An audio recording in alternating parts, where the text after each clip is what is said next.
Hi, Grassroots coaches, and welcome to the Inspire FC Grassroots Coaching Conference. My name is Jake Stevenson, and today we'll be welcoming Rob Sherman to discuss the effective skills of a grassroots coach. Rob has extensive experience in coach and player development across the UK, Australia, and New Zealand, and we welcome him here today. What made you particularly become involved in coaching when you initially started out as a coach? Basically, I obviously played and I had some questions as a player which weren't really addressed, and sort of thought, well, I'd like to be a guy who could do that. So, and I did my prelim badge as an apprentice. So I was 17 when I did my prelim badge, and it just seemed a natural progression to get into coaching.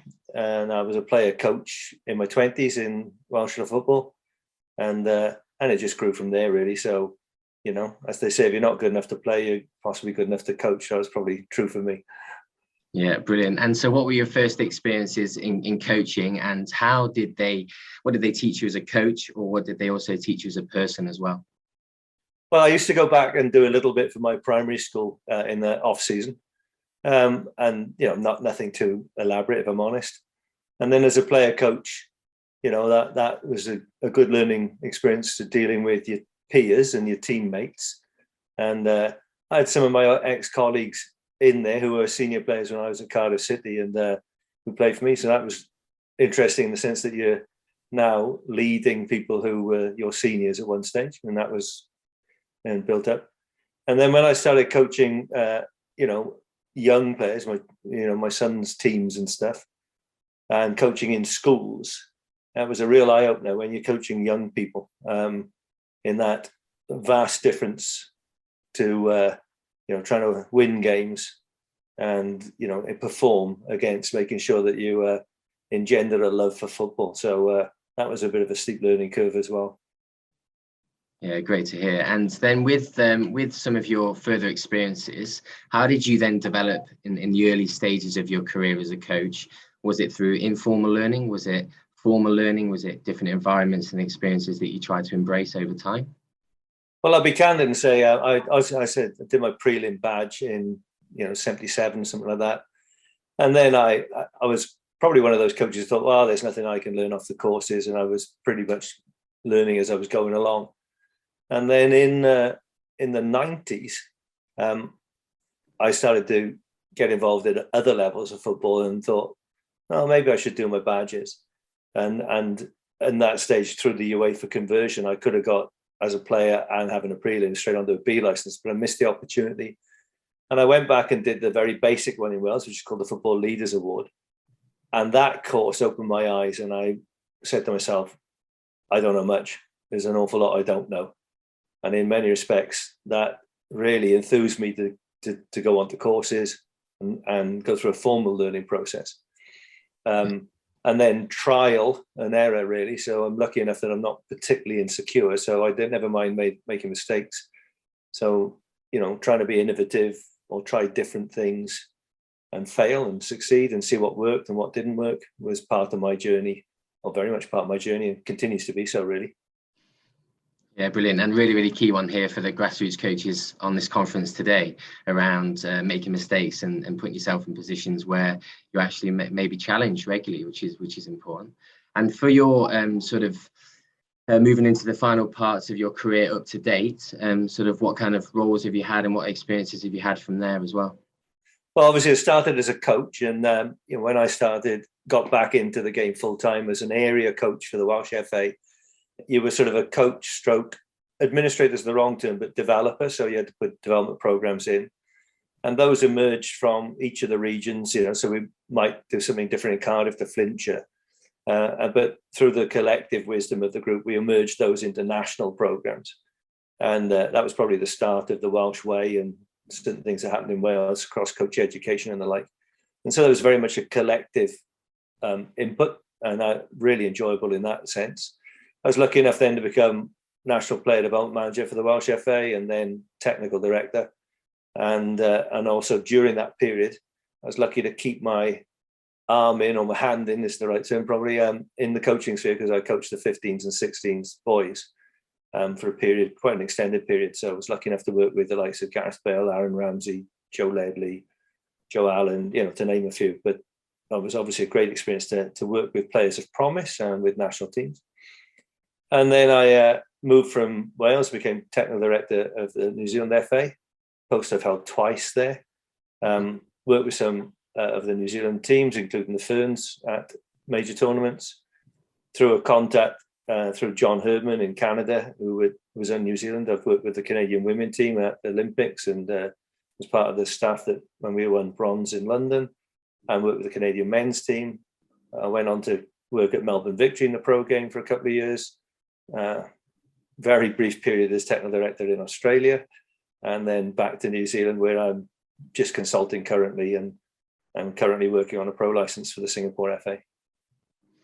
Yeah, wow. So for all those out there today, they can definitely hear and see that the experiences that you've got. And again, it's really nice to hear that you started out even coaching in schools, and actually part of your journey then is extended to working across many national and international setups, which is a real credit to yourself as well. Yeah, I think you can't underestimate having a varied coaching experience impacts, on you. So when I was working as an area coach, we worked in schools. So, Mrs. Jones or Mr. Smith might bring out 39 kids. Some have played, some haven't. You've got a limited area, and you're going to put on a football activity, and you need to make sure it needs to be pitched to them all.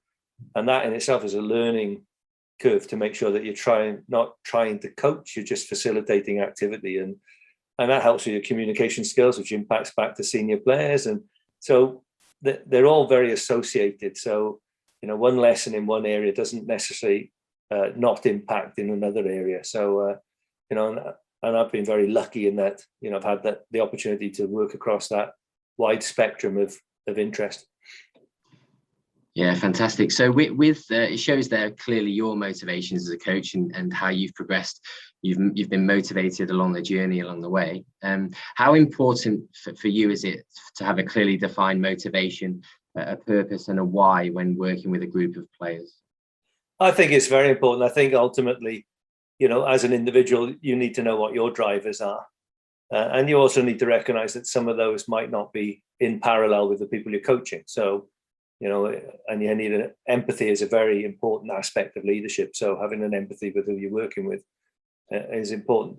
But from motivation point of view, if you're working with grassroots players and say, in the community game, ultimately, the game is about results, so that's a measure, but it's not everything.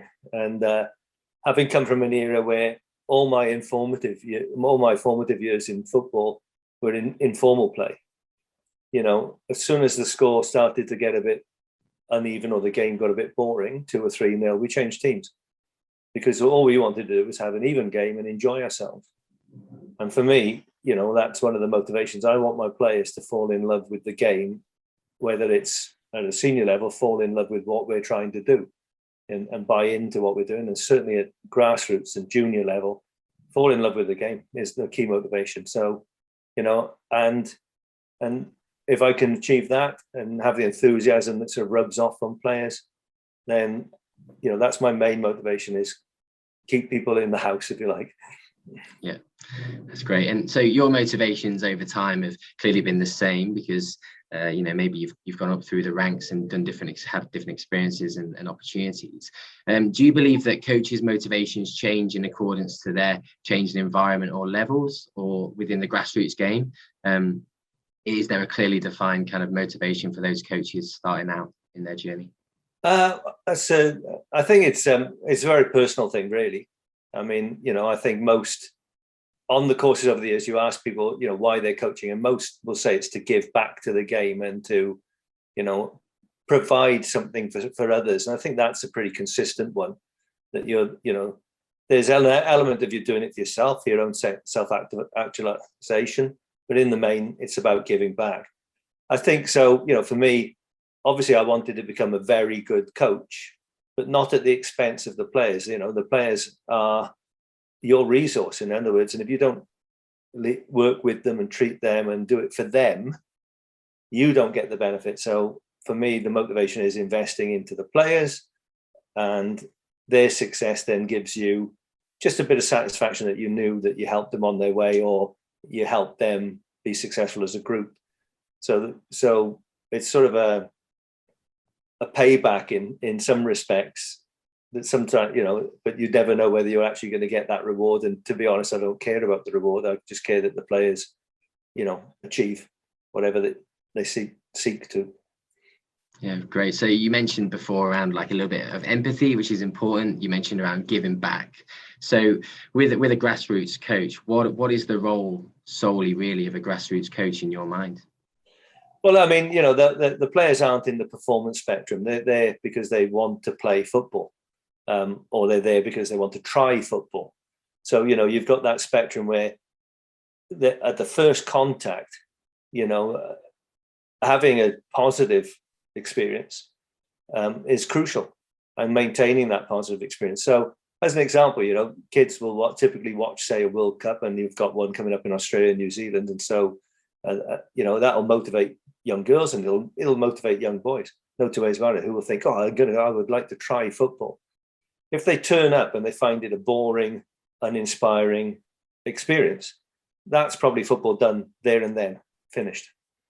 If, on the other hand, they find it engaging, active, they don't have time to think, they're just moving from one activity to the other, and they're welcomed, then they'll probably think, "Oh, I quite like football," and they'll give it another try. And of course, the secret is they keep wanting to give it another try. They keep wanting to come back. And that is the key thing, I think, for the grassroots coaches. If you keep them wanting to come back, you're doing a great job.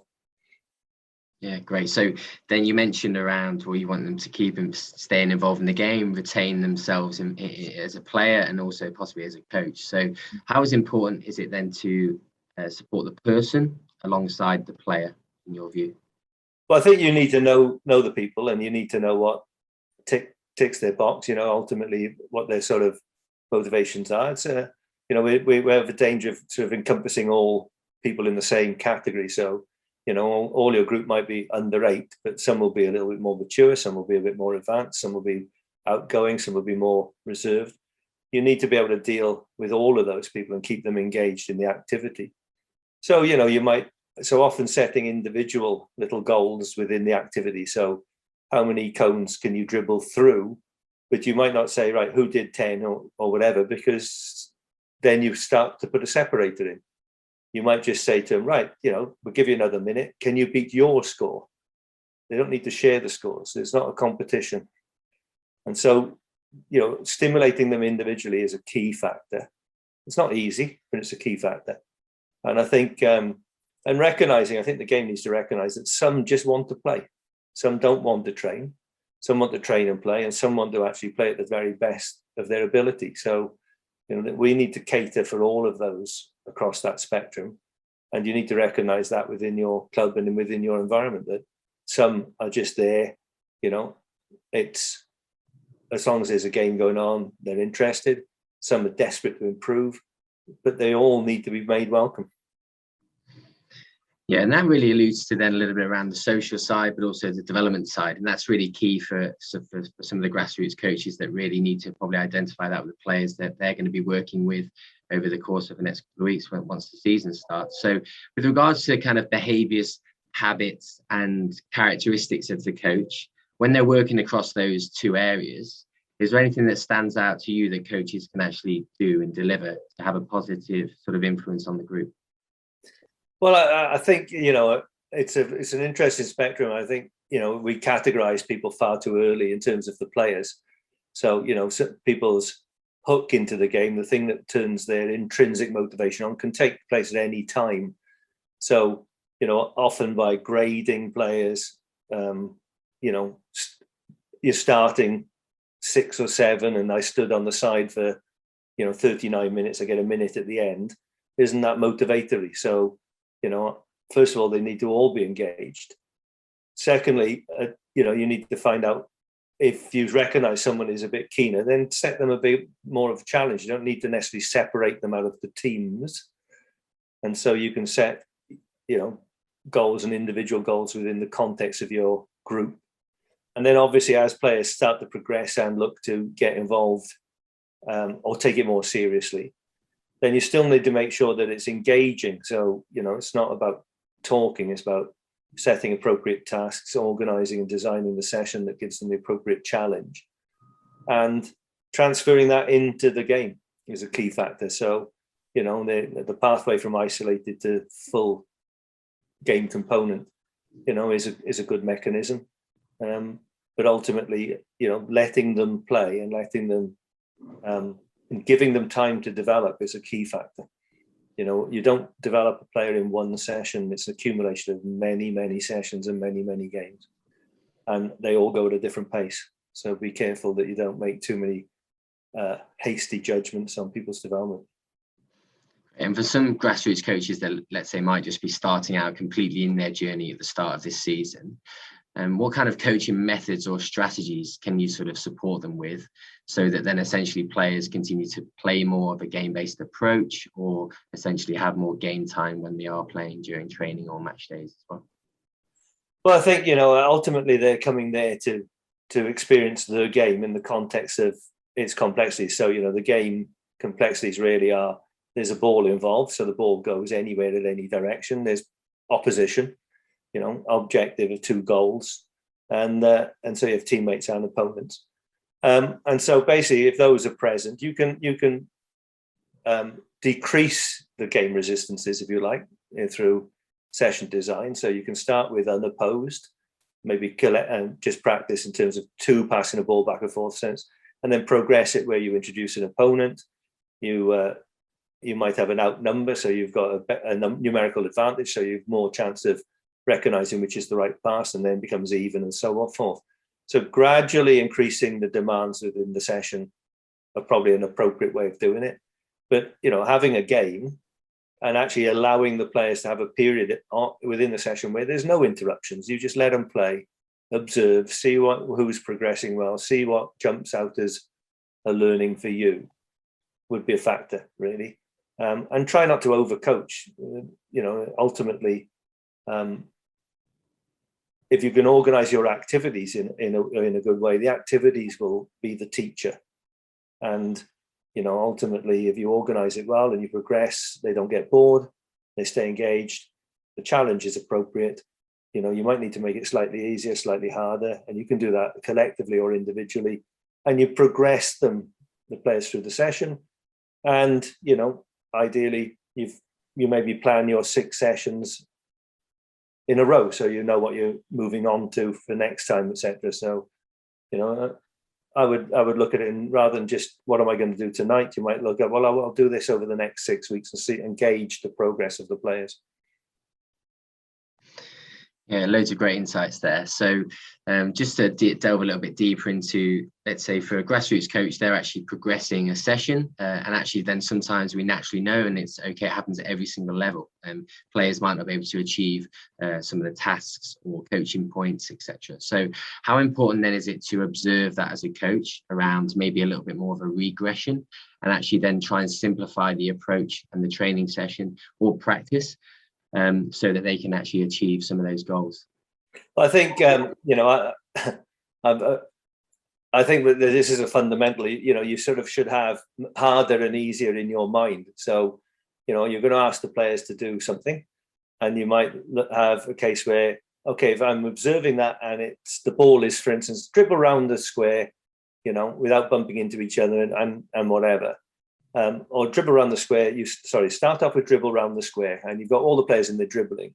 You'd expect to see them perhaps bump into each other and the ball to go out of the square.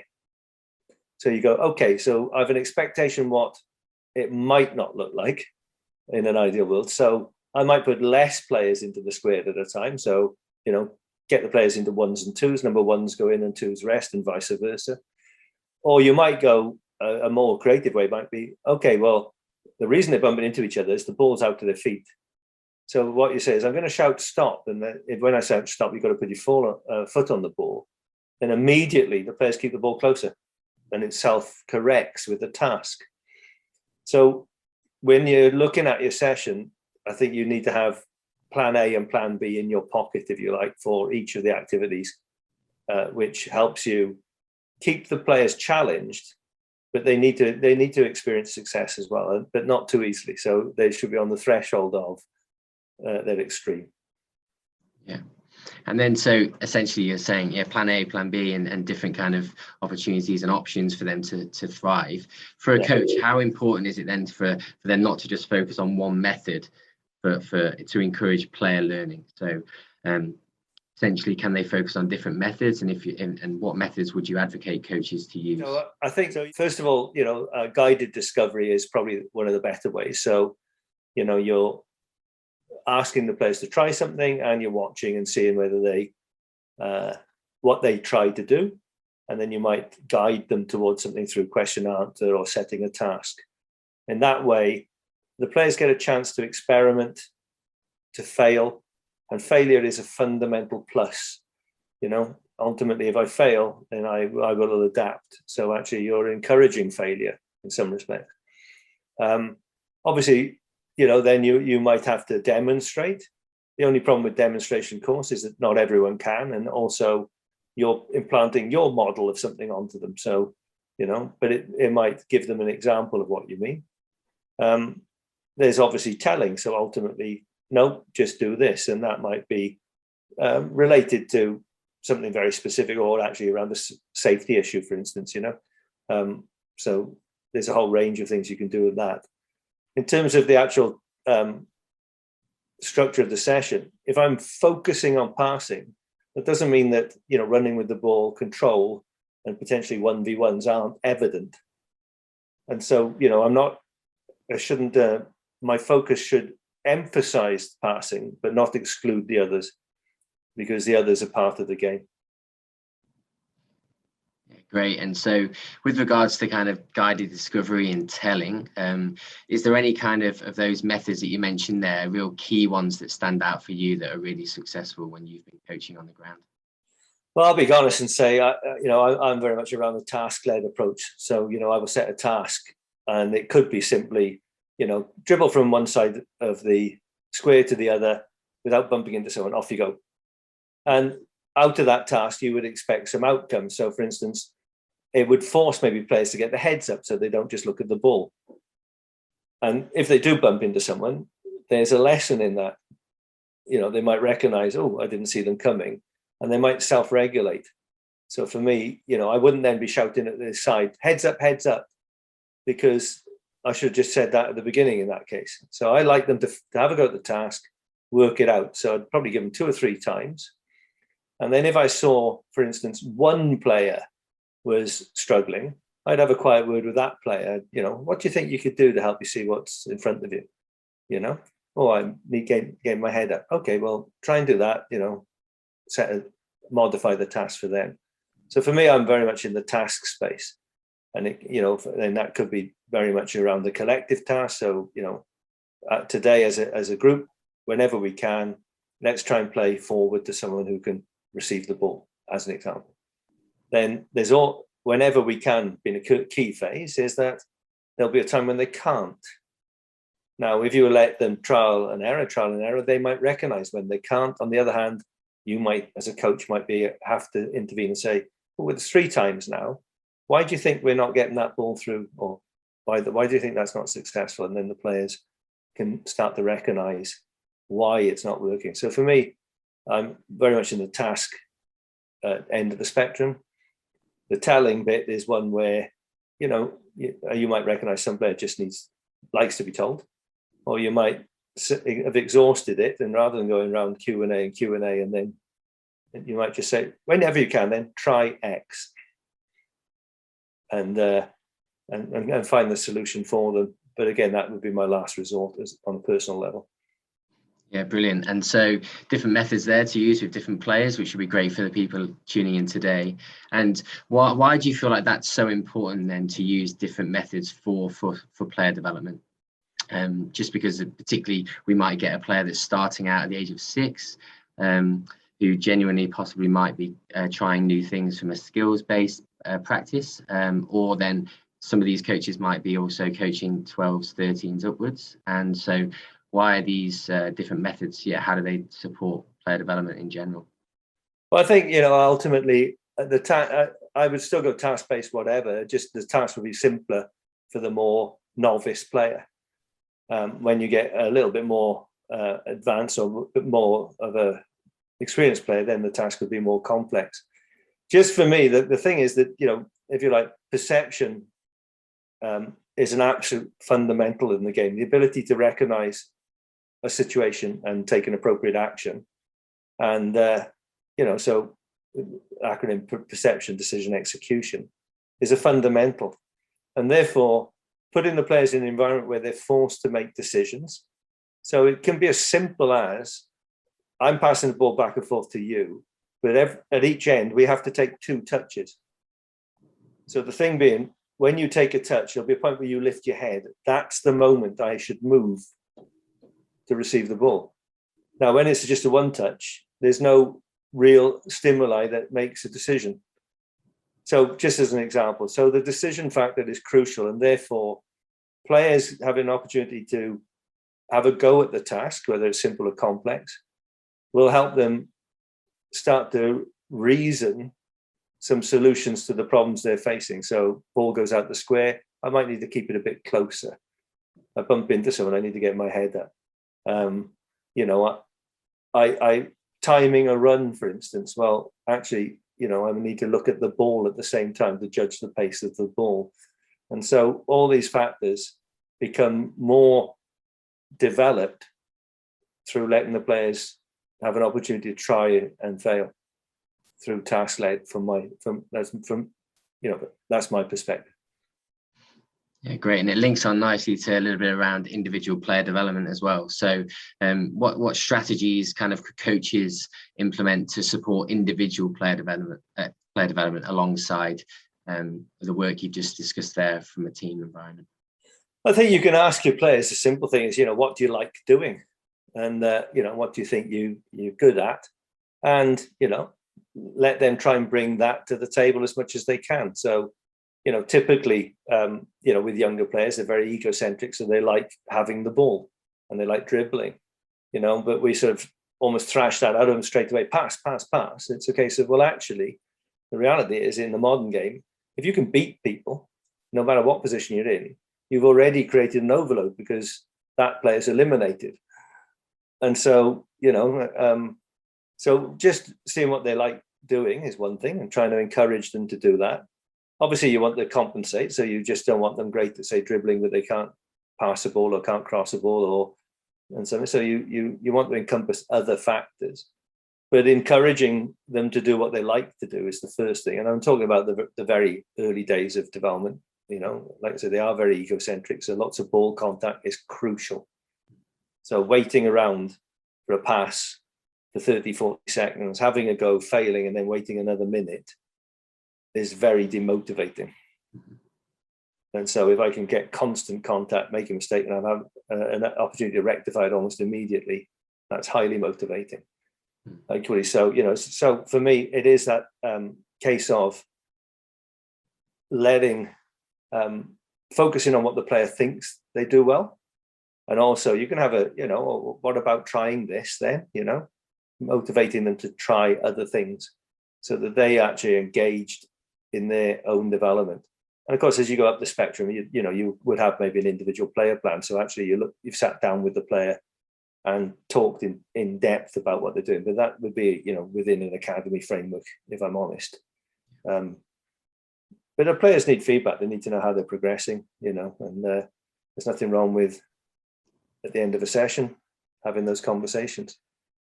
I think we just got to be careful with the younger ones, at a certain age. I don't think they're that bothered. I think they just want to play.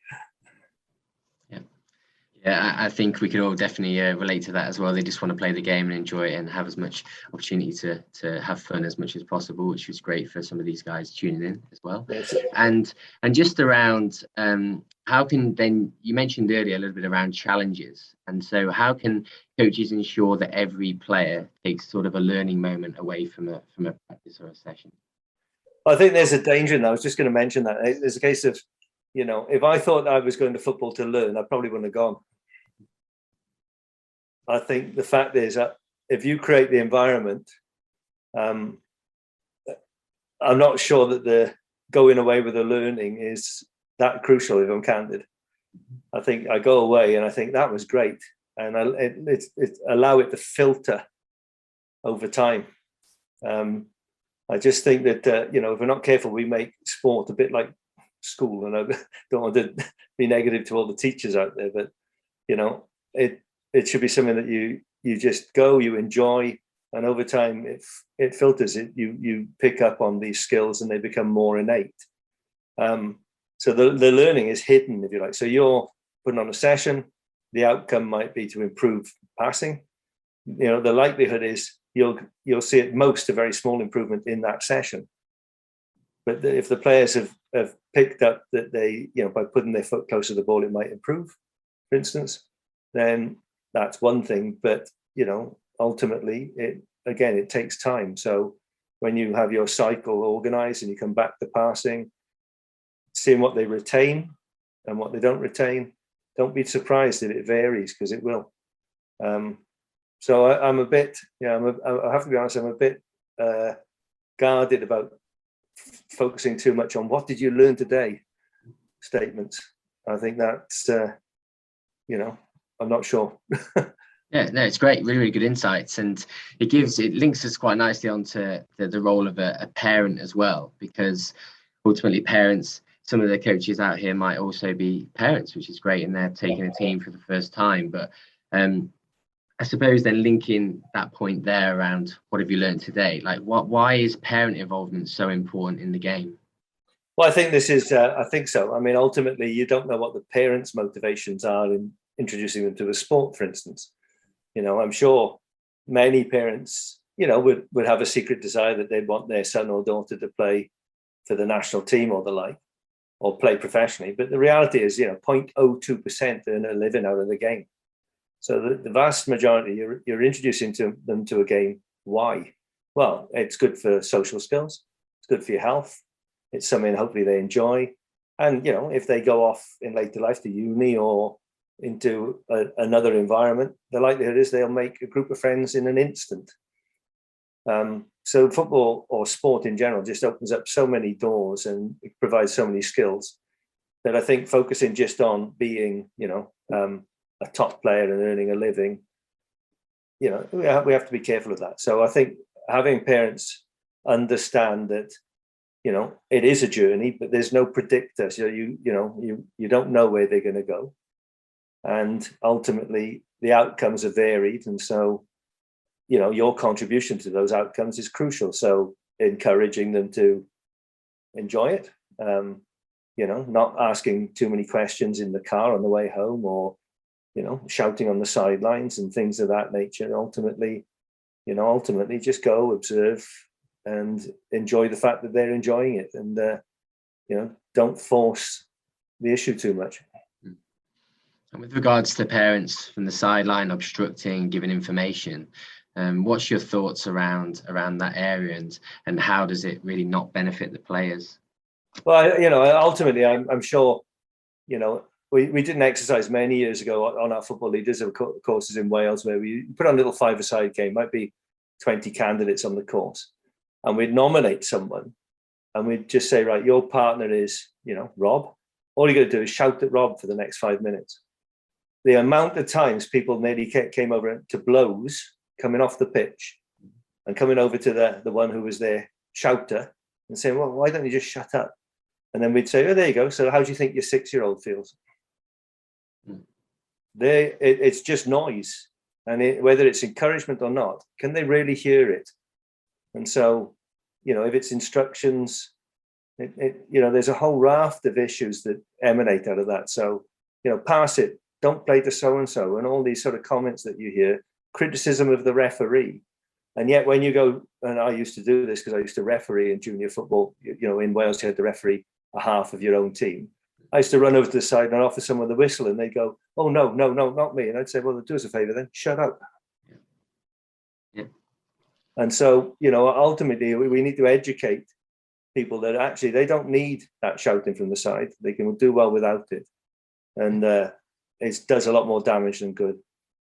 Great. So a bit of a collaboration there from the coaches, try not to instruct as much from the sideline, which is important. Let the players make their own decisions, but again, supporting and educating the parents on that as well, which is important. So how can then coaches utilize parents more to support a player or the team environment if you're a coach?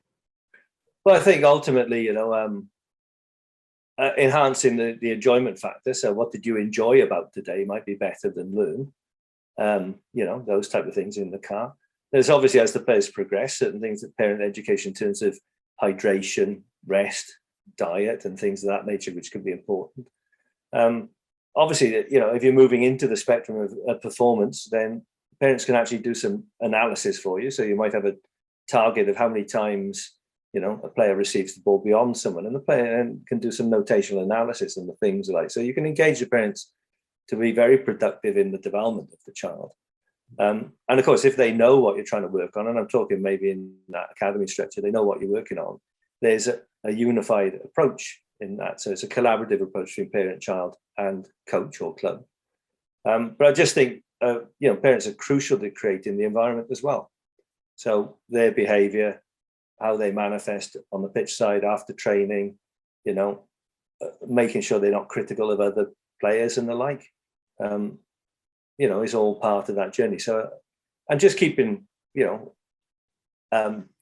aware of home life from the coach point of view, how's things, how's, as I've noticed, and informing players, notice Johnny's a bit distracted, or is everything all right? Is there something I should know? Because there might be issues that you're not aware of, which, someone's coming to training with an issue. And just knowing that means that you can, adapt your own behavior and make sure you're more understanding of what might be going on in someone's life. Great. And as a coach as well, do you believe that observing those small moments at the start of sessions really is an important role of your as a grassroots coach?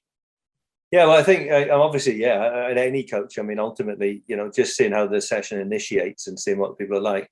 And that's why it's important that, you make sure that the start of the session is quite dynamic. So, actually, you're taking the enthusiasm level maybe from 20 to 80, So whether that's a little starting activity, a little fun game, something that gets the players going, oh, great, we're off, not sort of, oh.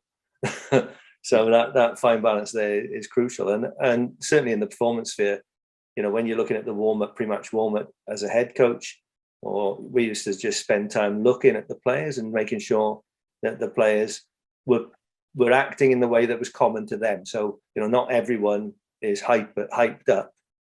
So, but you could tell that, say, a player who's a bit more calm is definitely in their space. A player who gets excited is excited. And just gauging the mood of the players is always an important factor during pre-training, pre-game. Yeah, brilliant. And all of these thoughts sort of go under the spectrum, I suppose, of the management piece. And we want coaches to be more involved in the grassroots space. Coaches are so important. So really, to you, what is management, and how can management and effective management to be used when coaching a team or a group of players? Well, we use the acronyms of no self-develop self, no others develop others. I think the first thing is understand who you are as a person, what your motivations are, what your personality type is. So, if you're a very up and go person, not everyone is like that. So you have to understand that some are, a little bit more laid back, some want detail, some don't, etc. It's understanding other people is a crucial factor. And not all children are the same. So, you will have children who are at your session who are desperate to be the best they can, and others who are just filling in time. They're all valid. It's how you make sure that you don't marginalize anyone because their attitude is slightly different. It's and that's one of the key things. I think the other thing is, certainly with young people, you have to be personable, you have to be approachable. You can't be an ogre. Got to be someone that they can trust and rely on, and someone they can relate to. And so a bit of humor, a little bit of personal engagement, etc. Spending time to speak to them. Praise at the right time. So when someone does something that you go, oh, that's a fantastic pass.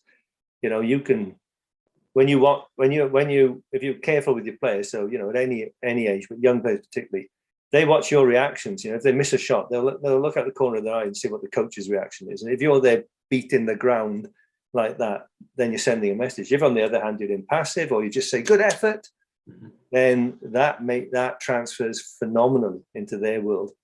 So you have to be very careful of managing your own emotions and making sure that you apply the right measure at the right time. And there might be a time to raise your voice, especially if it's a safety issue. Someone's going to, thinking of running on the road. You wouldn't sort of, you need to take action, and it needs to be immediate.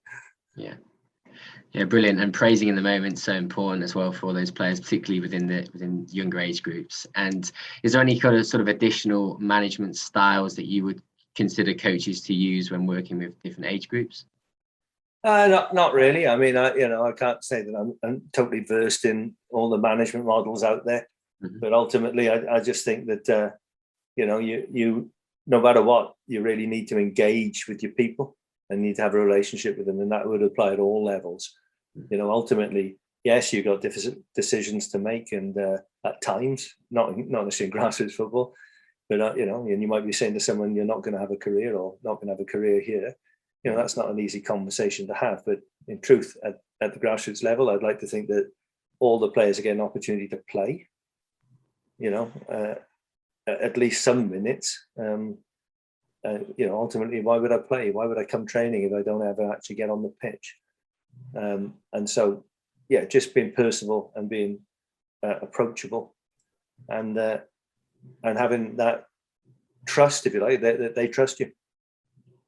Yeah, brilliant. Trust and building a rapport are really essential. And really then to sort of nearly to finalise, but just to gain insight from you as well, what is the importance of the players loving the game? And then if they love the game, how is it important for them to try and then stay in the game and continue to progress and just have fun over time?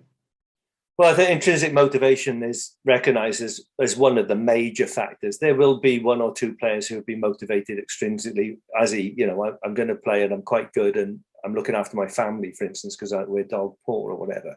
But in the main, it's intrinsic motivation. So, and what they've shown is that when players are involved in the process, so, you might say to a young group, what do you think we'll work on tonight? How can we...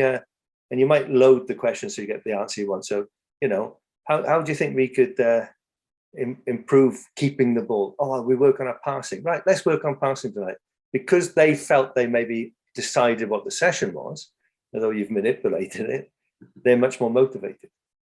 And so some process by which you actually engage them in the process, engage them in their own progressions, keeps them highly motivated.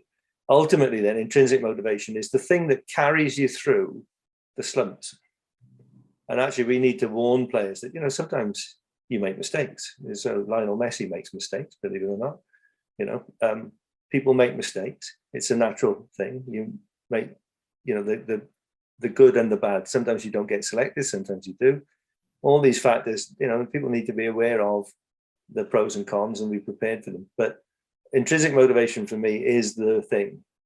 And then ultimately, what are the things that if you think back, and certainly at a certain age, think back at the times what were the things that demotivated you? And that would be maybe not getting selected, or stood there for the 45 minutes and not playing. And then 3 weeks on the trot, in the case is, well, why am I doing this? That would be one factor. Things where someone shouts at you, you make a mistake and, someone gives you a row. Well, those sort of things become demotivating. So making sure that you don't necessarily have to gild everything in honey and, and great effort when it was a mistake, but you can just pass it over. Yeah. Or you can actually, perhaps say to the player, you gave the ball away 3 times the air off or whatever on the quiet as a review. Did you see so-and-so? And they might not have. Okay, well, next time, why don't you have a little check to see who's beside you, or whatever the case. Something that gives them a solution to the problem, not just highlights the problem. So for me, intrinsic motivation is everything. And it's a delicate one as well. You can erode that very quickly as a coach.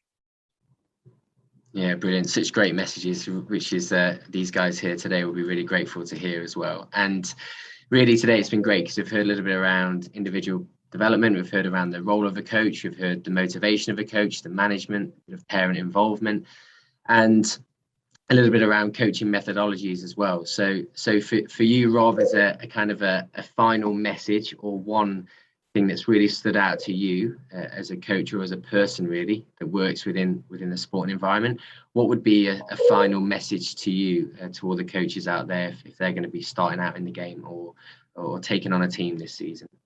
Well, I think, I mean, ultimately, I think most coaches want to help, want to make a difference.